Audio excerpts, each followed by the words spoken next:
Мы помним, как Билл Клинтон сказал закончить войну, первую еще российско-чеченскую войну, малой кровью.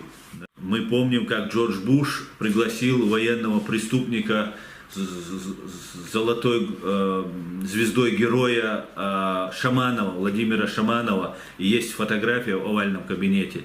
Мы, чеченцы, на это очень хорошо замечали и реагировали.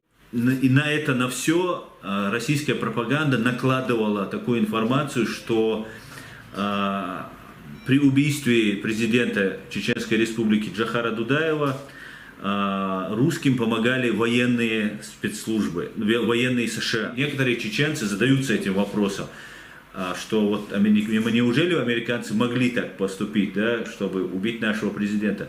Вы можете опровергнуть эти слухи? As far as I know, there was no truth in that collaboration. I understand why people believe otherwise. We in the West made many mistakes. Насколько я знаю, нет ни малейшей правды в том, что имело место такое сотрудничество. Я понимаю, почему люди верят в обратное.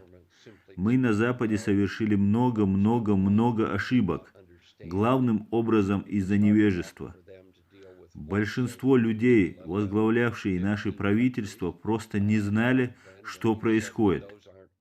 Не понимали.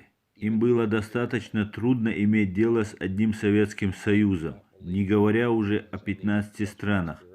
А потом, когда им сказали, что это еще не все, стало еще сложнее. Я не верю, что такой заговор был. Я верю, что Москва заинтересована в том, чтобы такое мнение у вас существовало.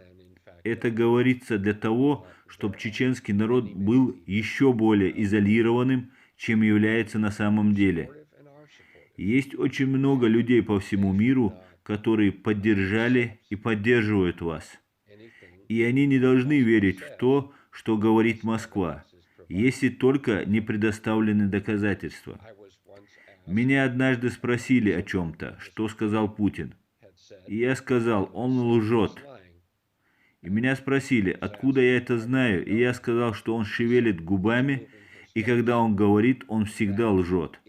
К сожалению, это не то, что большинство людей пока готовы сказать, но это важная вещь для изучения.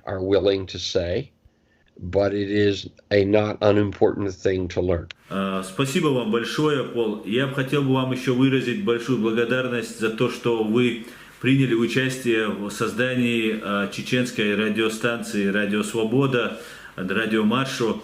Огромное вам спасибо за все, что вы делали, за все, что вы делаете, и за все, что вы сделаете еще впереди.